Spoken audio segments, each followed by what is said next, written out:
हाँ जी, बहुत बहुत नमस्कार, सत श्री अकाल, सलाम और हेलो आप सभी लोगों को। आज के इस वीडियो में हम लोग बात करेंगे वो 5 कानून, वो 5 प्रावधान जो जहां पे कानून का उल्लंघन हुआ है। डॉक्टर कफील खान के डिटेंशन, अरेस्ट और जेल को लेकर के इस बार जो ये भड़काऊ भाषण उन्होंने दिया, फिर उनपे केस लगा, फिर एनएसए के अंदर केस लगा, फिर वो 8 महीना जेल में बिता के आए। फाइनली इलाहाबाद हाईकोर्ट का, माननीय इलाहाबाद हाईकोर्ट का एक शानदार 42 पन्नों की जजमेंट आई जिसने उन्हें बाइज्जत बरी किया। इस पूरे प्रकरण में 5 पॉइंट कानून के उल्लंघन हुए हैं, जिसके बारे में विस्तार से हम लोग बात करेंगे। और इन 5 पॉइंट कानून के उल्लंघन पे मेरा मानना है कि डॉक्टर कफील खान के परिवार या और सुओ मोटो कोर्ट यानी इलाहाबाद हाई कोर्ट या सुप्रीम कोर्ट और national human rights commission suo motu और एक जनहित याचिका के माध्यम से सुप्रीम कोर्ट में या इलाहाबाद हाई कोर्ट में एक पीआईएल डाल के इन 5 पॉइंट के बेसिस पे कार्रवाई की जा सकती है और करनी चाहिए। पब्लिक इंटरेस्ट में, देश हित में ये जरूरी है। इसके बारे में विस्तार से हम लोग बात करेंगे इस वीडियो में। सबसे पहला, भाइयों, 29 जनवरी को डॉक्टर कफील खान को उठाया जाता है मुंबई में यूपी एसटीएफ के द्वारा। उस समय उनपे एक आरोप है इंडियन पीनल कोड के अंदर ऑफ भड़काऊ भाषण, creating a drift between 2 communities और enmity between 2 communities based on a भाषण। और वो भाषण था उनका दिसंबर का दिया हुआ, अलिजेडली अलीगढ़ मुस्लिम यूनिवर्सिटी में, जिसको आप यूट्यूब पे है अवेलेबल, आप सब लोग देख चुके हैं। मैं भी 30 बार सुन चुका हूं वो भाषण। वो उन पे आरोप था और कोई आरोप नहीं था। उस बेसिस पे यूपी की एसटीएफ, यूपी सरकार के ऑर्डर्स पे इनको पिकअप करती है मुंबई में। इनको एक अनडिस्क्लोज लोकेशन में ले जाया जाता है और वहां पे जो पहला कानून का उल्लंघन हुआ है, क्रिमिनल प्रोसीजर कोड का, इंडियन पीनल कोड का, भारतीय संविधान का और सुप्रीम कोर्ट की अनेक गाइडलाइंस और हाई कोर्ट्स की अनेक गाइडलाइंस का, वो ये है कि उनको टॉर्चर किया जाता है डिटेन करते समय। जब डिटेन किया गया है 48 घंटे तक यूपी की एसटीएफ उनको एक अनडिस्क्लोज लोकेशन पे ले जाती है, वहां पे इनको टॉर्चर करती है, बेतुकी के सवाल पूछती है, इनकी पिटाई होती है। He is stripped but naked and he is beaten by sticks on his ass. पीछे यहां बिहाइंड पे एस पे डंडे से उनको मारा जाता है, उनसे सवाल पूछा जाता है, बेतुकी के सवाल।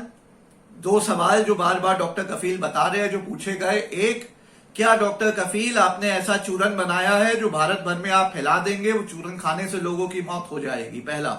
डॉक्टर कफील डिनाई करते हैं, कहते हैं भाई साहब मैं डॉक्टर हूं, बच्चों की जान बचाता हूं, मैं हत्या वाले इस किस्म के काम नहीं करूंगा, ना करता हूं, मैं कोई लैब का आदमी नहीं हूं, मैं कोई लैब नहीं चलाता, मैं कोई साइंटिस्ट नहीं हूं जो ऐसा चूरन और पाउडर बना दूं, मुझे नहीं पता आप क्या बात कर रहे हैं, व्हाट आर यू टॉकिंग। फिर उनकी पिटाई होती है। दूसरा सवाल उनसे पूछा जाता है बेतुकी का कि क्या आप हाल में जापान गए हैं और जापान के प्रीमियर, जापान के प्रधानमंत्री के साथ मिल करके क्या भारत की सरकार, गवर्नमेंट को डिस्टेबलाइज करना चाहते हैं, भारतीय सरकार को गिराना चाहते हैं? क्या आप इस प्रकार का कोई काम कर रहे हैं? डॉक्टर कफील डिनाई करते, कहते मेरा तो पासपोर्ट भी इंपाउंडेड है, देख लो यार मैं जापान कहां गया हूं, मैं जापान नहीं गया हूं, तो व्हाट आर यू टॉकिंग। फिर उनकी पिटाई होती है। He is all this while during questioning he is stripped but naked and he is being beaten by sticks. पिटाई हो रही है उनकी।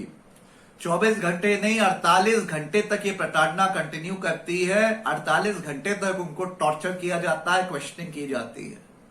अब यहां पे 2 कानूनों का उल्लंघन हुआ है। क्या 2 पॉइंट्स कानून का उल्लंघन हुआ? पहला, टॉर्चर, आप एक सिविल सोसाइटी के इंसान, एक डॉक्टर, एक एमबीबीएस, एक पीडियाट्रिशियन, एक पढ़ा लिखा आदमी को इस प्रकार से प्रताड़ना कर ही नहीं सकते हैं। मुझे आप बता दें, क्रिमिनल प्रोसीजर कोड हो, चाहे इंडियन पीनल कोड हो, चाहे फॉर दैट मैटर एनएसए हो, जो कि उनपे उस समय लगा ही नहीं था, चाहे भारतीय कानून संविधान हो, चाहे कोई सुप्रीम कोर्ट की जजमेंट हो, चाहे भारत के किसी भी हाई कोर्ट की जजमेंट हो, मुझे एक जगह दिखा दीजिए जहां लिखा हो ऐसे सिविल सोसाइटी के इंसान को, एक डॉक्टर को क्या आप इस प्रकार टॉर्चर कर सकते हैं। भारत के किस कानून या संविधान के अकॉर्डिंग या किस जजमेंट के अकॉर्डिंग ऐसा लिखा है?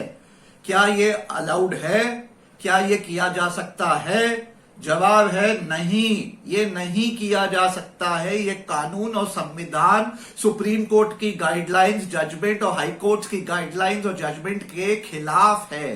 ये गलत हुआ, ये पहला पॉइंट। दूसरा, भारत का कानून, criminal procedure code, Indian penal code, supreme court judgment, high court judgment, भारतीय संविधान क्या कहता है?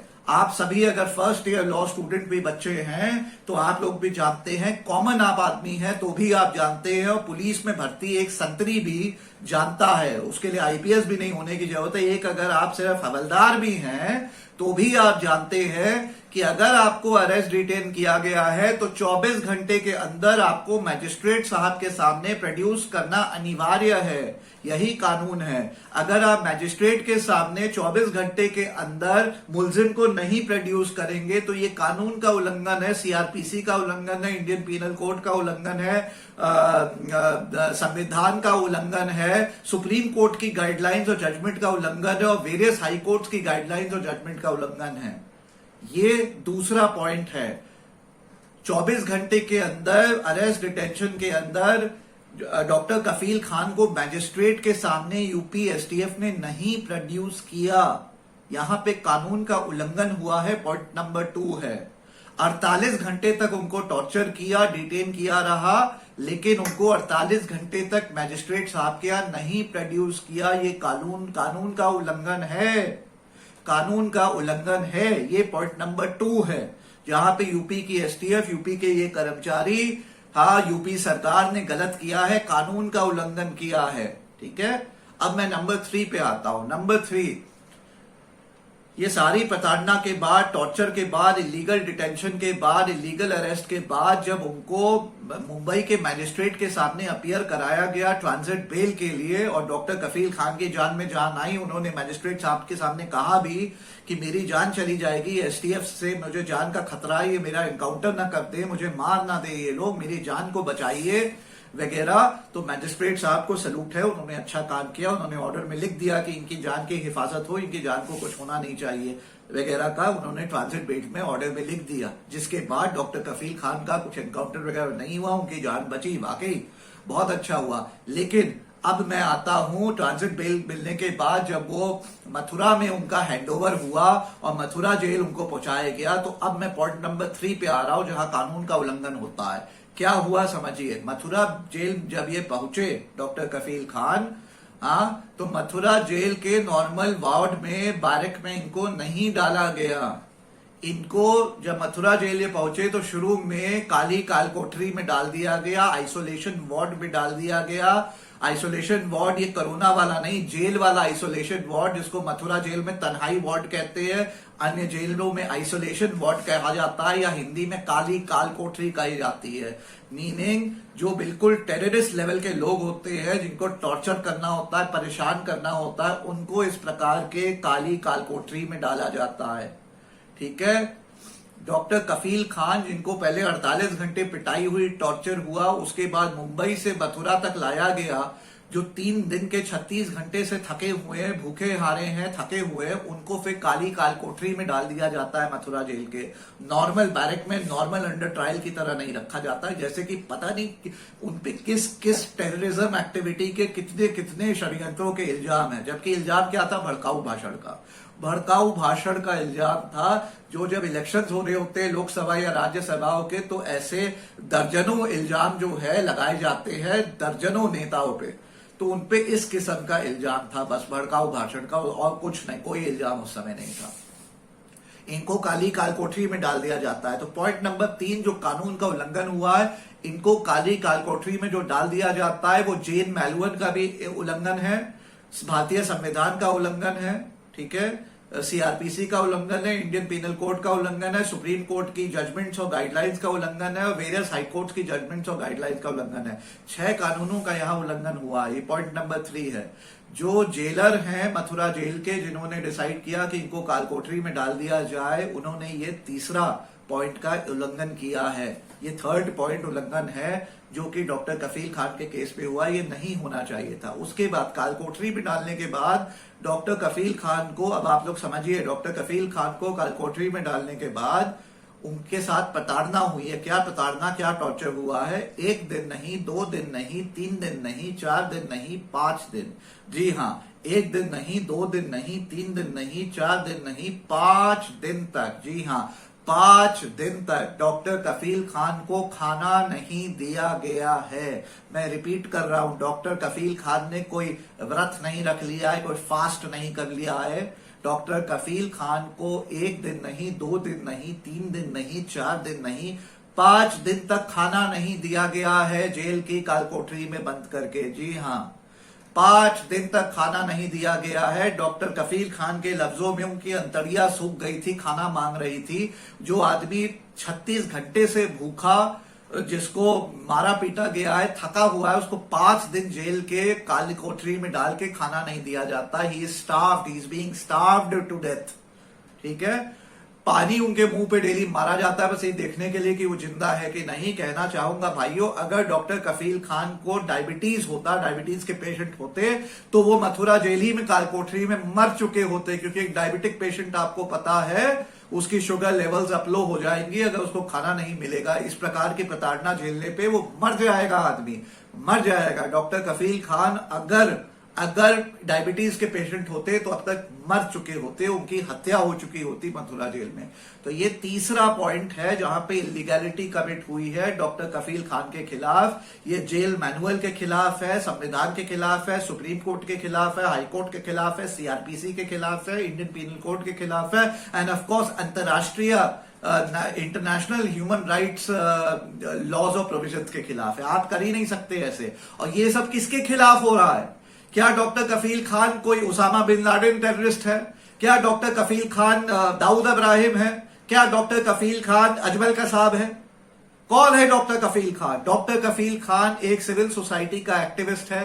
डॉक्टर कफील खान एक पीडियाट्रिशियन, एक डॉक्टर है। डॉक्टर कफील खान एक हीरो है जिसको मेरा सैल्यूट है, जिसने बीआरडीबी मेडिकल कॉलेज के ऑक्सीजन सिलेंडर्स कांड के केस में 330 प्लस बच्चों की जान बचाई है।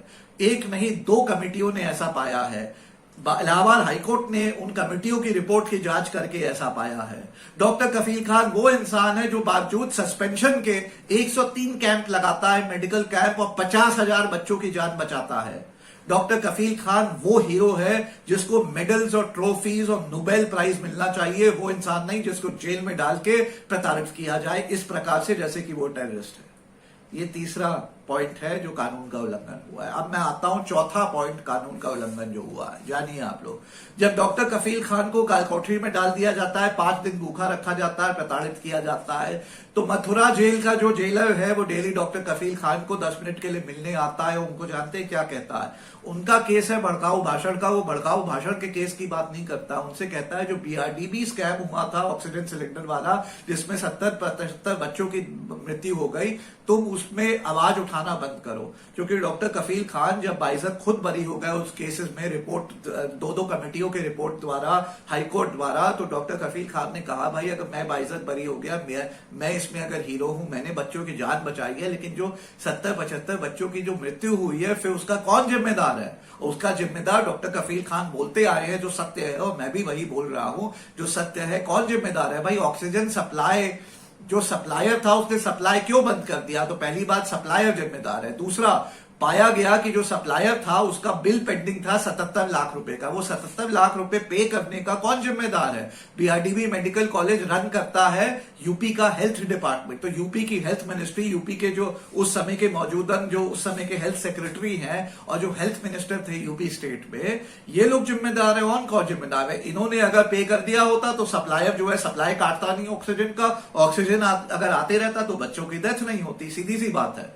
तो इस पे आवाज उठाने के लिए, सत्य बोलने के कारण डॉक्टर कफील खान के खिलाफ ऐसा षड्यंत्र रचा जा रहा है। अब देखिए, जो चौथा पॉइंट पे मैं वापस आ रहा हूं, जो चौथा पॉइंट कानून का उल्लंघन हुआ है कि ये जो जेलर है वो डॉक्टर कफील खान को इन 5 दिनों गलकोटरी में आके मिलते हैं 5 मिनट 10 मिनट के लिए, और यही कहते हैं कि तुम ये बीआरडीबी वाले में जो आवाज उठा रहे हो, जो सत्य बोल रहे हो, वो बोलना बंद कर दो तो सब कुछ ठीक हो जाएगा। यहां भी तुम्हें सुविधाएं मिल जाएगी, कोई दिक्कत नहीं होगी और तुम जल्दी जेल से बाहर निकल जाओगे। लेकिन वहां पे तुम आवाज उठाना बंद करो, ज्यादा हीरो बन रहे हो, हीरो बनना बंद करो। ये जेल के जेलर बराबर डेली डॉक्टर कफील खान को आके इंस्ट्रक्ट कर रहे हैं, बोल रहे हैं, गाइड कर रहे हैं, मिसगाइड कर रहे हैं, डरा रहे हैं, जो भी। अब किसके इशारों पे वो कर रहे हैं उसके बारे में सोचा जा सकता है, आप लोग भी समझदार हैं, ठीक है। तो ये चौथा कानून का उल्लंघन हुआ है, 4th पॉइंट है जिसपे डॉक्टर कफील खान का केस बनता है, जनहित में केस बनता है। हाँ, ये गलत हुआ है उनके साथ, एक सिविल सोसाइटी के इंसान के साथ ऐसा नहीं हो सकता है, कानून का उल्लंघन हुआ है। ये जो यूपी सरकार ने इनको जेल में डाला कानून के नाम पे, वही यूपी सरकार कानून के उल्लंघन कर रही है। 4 पॉइंट है, एक कानून के उल्लंघन हुए हैं। अब फाइनली 5वें पॉइंट कानून पे आता हूं मैं। 29 जनवरी को इनको उठाया गया, ठीक है जी, 2 दिन इलीगली डिटेन किया गया, फिर ट्रांजिट बेल मिली, फिर मथुरा जेल में डाला गया, 5 दिन कालकोठरी में रखा गया, सब इलीगल हुआ। जेलर आके उनको मिसगाइड कर रहा है, डरा रहा है, सब इलीगल हो रहा है। अब समझिए, ये सारी इलीगलिटीज के बावजूद 10 फरवरी को मैजिस्ट्रेट साहब ने ऑर्डर दिया डॉक्टर कफील खान के रिलीज का, उनको बेल ग्रांट करी। जब उन्होंने स्पीच को एनालाइज किया मैजिस्ट्रेट साहब ने, तो उन्होंने पाया कि प्राइमा फेसी कोई केस नहीं बनता है, स्पीच में कुछ भड़काऊ नहीं था, कुछ एनिमिटी की बात नहीं थी, इनफैक्ट स्पीच में तो यूनिटी इंटेग्रिटी की बात थी। और जो मैजिस्ट्रेट साहब थे जिनके सामने ये केस था, उन्होंने इनको बेल दे दी। तो 10 फरवरी को बेल मिली, रात के 12 बजे 10 फरवरी तक डॉक्टर कफील खान को as per law, as per jail manual, as per CrPC, as per IPC, as per constitution of India, as per supreme court judgments, as per high court judgments इनको release हो जाना चाहिए था, लेकिन ये रिलीज नहीं होते हैं। ये है 5वां पॉइंट कानून का जो उल्लंघन हुआ है। He is not released despite a bail order. He is not released the same day at 12 midnight. He is not released on 11th February. He is not released on 12th February. He is not released on 13th February. He is not released on 14th February. 15th February को retrospective effect से पाया जाता है कि इन पे NSA का कानून लगा दिया गया है, रासुका का कानून, नेशनल सिक्योरिटी एक्ट का कानून लगा दिया गया है, जो कि आप लोगों को पता होगा कि रासुका के लिए क्लियरेंस चाहिए होती है होम मिनिस्ट्री की। तो यूपी सरकार ने अपना विंडिक्टिव एटीट्यूड दिखाया और अपनी विंडिक्टिवनेस में इस इलीगल डिटेंशन आफ्टर बेल को जस्टिफाई करने के लिए रेट्रोस्पेक्टिव इफेक्ट से एनएसए लगा दिया। कैसे लगा दिया वो वही जाने, उनका कानून का, उनका अटॉर्नी एडवोकेट जनरल जाने, उनका डबल एजी जाने, उनके चीफ मिनिस्टर जाने, उनका लॉ सेक्रेटरी जाने, लेकिन उन्होंने कर दिया। ये भी 5वां पॉइंट है जो कानून का उल्लंघन हुआ है। 4 दिन तक जो मैजिस्ट्रेट साहब का ऑर्डर है ऑफ बेल, उसका पालन नहीं किया जाता है, ठीक है। ये एक इलीगैलिटी हुई है, contempt of the magistrates order हुआ है। फिर रिट्रोस्पेक्टिव इफेक्ट से आप एनएसए लगा देते हैं, जिसके लिए क्लियरेंस होम मिनिस्ट्री की चाहिए होती है। और किस आदमी पे एनएसए लगा देते हैं? उस आदमी पे जो भला डॉक्टर आदमी है, ठीक है। And eventually with God's grace, good news पे आ रहा हूं, 8 महीने ये सारा को झेलने के बाद फाइनली इलाहाबाद हाईकोर्ट 42 पन्ने की जजमेंट पास करता है। माननीय हमारे चीफ जस्टिस साहब और उनकी बेंच ये 42 पन्ने की जजमेंट पास करती है, जिसमें डॉक्टर कफील खान को बाइज्जत बरी किया जाता है और ये तक कहा जाता है कि एनएसए का केस इलीगल था, गलत था, उन पे लगाया गया था, एनएसए का केस बनता ही नहीं है, उनको बाइज्जत बरी किया जाता है। तो पॉइंट ये है कि ये 5 पॉइंट जो मैंने आपके सामने रखे, ये 5 पॉइंट्स ऑफ इलीगैलिटीज कमिट हुई है इस पूरी प्रताड़ना में पिछले 8 महीने में डॉक्टर कफील खान के खिलाफ।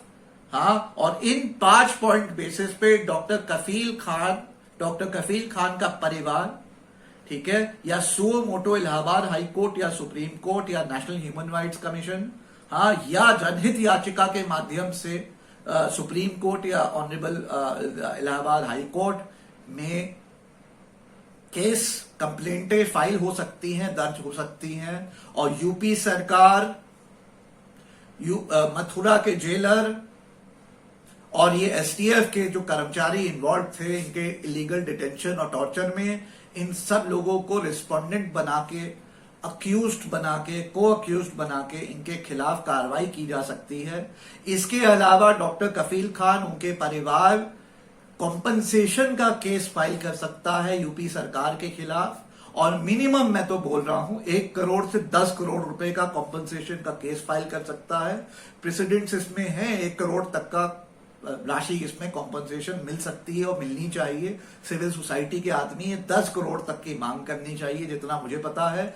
और ये जितने अफसर जिन्होंने इलीगली टॉर्चर किया उनकी नौकरी खाने का, सस्पेंशन वगैरह का करना चाहिए मांग, और ये सब हो जाएगा अगर इसमें इस प्रकार का एक्शन लिया जाए, और लेना चाहिए। इस वीडियो के माध्यम से आप सभी भाइयों को कहना चाहता हूं, पहला तो मैं अर्ज करता हूं, मेरे इलाहाबाद के जितने जनहित वाले, रिट्स वाले वकील हैं, वकील भाई हैं जो ये वीडियो देख रहे हैं, उनको मैं अर्ज कर रहा हूं, रिक्वेस्ट कर रहा हूं कि आप लोग इसमें पीआईएल डालें ऑनरेबल हाई कोर्ट में, ठीक है।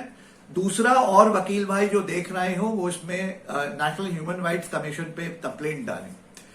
तीसरा, और इनफैक्ट पहला, डॉक्टर कफील खान और उनके परिवार से मैं अर्ज कर रहा हूं, और उनके परिवार से मैं कहूंगा भी, मेरी कम्युनिकेशन है, मेरी बात होती है, मैं कहूंगा भी कि आप लोग केस डालिए और करिए। लेकिन अगर वो नहीं डाले तो मैं अंडरस्टैंड भी करूंगा क्यों नहीं डाल रहे हैं, क्योंकि आई डोंट ब्लेम देम। इसके बारे में मैं पहले भी बात कर चुका हूं कि वो इतने प्रताड़ित हो गए हैं बेचारे, इतने परेशान हो गए हैं कि बस वो आज खुश होंगे कि यार जान बच गई, छोड़ो अब कौन करे, और आई डोंट ब्लेम देम। लेकिन फाइनली मैं ये कहना चाहता हूं, आश्वासन दे रहा हूं पूरे आप भारत को, मैं अनुपम त्रिपाठी इसमें जनहित याचिका और नेशनल ह्यूमन राइट्स कमीशन में कंप्लेंट वगैरह जरूर डालूंगा। मैं नहीं छोड़ूंगा, मैं जरूर डालूंगा, क्योंकि ये केस डॉक्टर कफील खान का सिर्फ नहीं है, ये केस पूरे भारत का है। कल जो डॉक्टर कफील खान के साथ हुआ है वो आज प्रशांत भूषण के साथ और आने वाले कल में अनुपम त्रिपाठी के साथ भी हो सकता है। इसलिए आवाज उठानी जरूरी है, इसमें हम कार्रवाई जरूर करेंगे। हिम्मत कैसे हुई, फिर से कैमरे में देख के बोल रहा हूं, मेरा मैसेज है यूपी के उन एसटीएफ के अफसरों से जिन्होंने प्रताड़ना करी, टॉर्चर किया डॉक्टर कफील खान को। मेरी बात ध्यान से सुनो, तुमसे बात कर रहा हूं अफसरों, यूपी के एसटीएफ अफसरों, तुम्हारी हिम्मत कैसे हुई डॉक्टर कफील खान को टॉर्चर करने की? तुम्हारा ईमान कहां मर गया था, तुम्हारी कॉन्शियंस कहां सो गई थी, तुम्हारी रूह कहां घास चरने चली गई थी? संविधान को तुम कैसे भूल गए? सुप्रीम कोर्ट की गाइडलाइंस, जजमेंट्स, हाई कोर्ट्स की guidelines, judgment, CrPC, IPC, human rights, ये सब कहां भूल गए थे तुम? तुम्हारे लिए क्या यूपी का चीफ मिनिस्टर या यूपी सरकार के ऑर्डर्स, क्या भारतीय संविधान, इंटरनेशनल ह्यूमन राइट्स लॉ और सुप्रीम कोर्ट से ऊपर हो गए क्या? बोलो, हो गए क्या? कहां गया तुम्हारा ईमान, कहां बेचा है उसको? तुम्हारी हिम्मत कैसे हुई, हिमाकत कैसे तुमने कर ली ऐसे करने की? ये तुमसे मैं पूछ रहा हूं। आश्वासन देता हूं भारत को, I will not take this line down. मैं इसमें छोड़ूंगा नहीं, कार्रवाई जरूर करूंगा, करनी चाहिए। ये गलत हुआ है, ये भारत 2020 का भारत नहीं बर्दाश्त करेगा, ना उसको करना चाहिए। गांधी जी का भक्त हूं, गांधी जी ने कहा है कि जब इलीगैलिटी होती है, अगर वहां पे आप चुप बैठे तो आप भी उस इलीगैलिटी में शामिल है। आपका राइट ही नहीं, हक ही नहीं, आपकी ड्यूटी है और रिस्पॉन्सिबिलिटी है ऐसी इलीगैलिटी, प्रताड़ना के खिलाफ आवाज ही नहीं उठाने की, बल्कि संघर्ष करने की और लड़ाई करने की। वो मैं कानून के हिसाब से, संविधान के हिसाब से, कानून की मर्यादा में रह के, as an officer of the court, as a responsible officer of the court, as a जागरूक citizen, as an activist, as part of civil society जरूर करूंगा, जरूर मैं एक्शन लूंगा। इसी के साथ इस वीडियो को समाप्त करता हूं। पसंद आया होगा लाइक शेयर जरूर कर लीजिएगा। आज भी हमारे चैनल पे आप नए हो तो इसको सब्सक्राइब करना ना भूलिएगा। मिलते हैं एक और वीडियो में एक और समय। जय हिंद, जय भारत।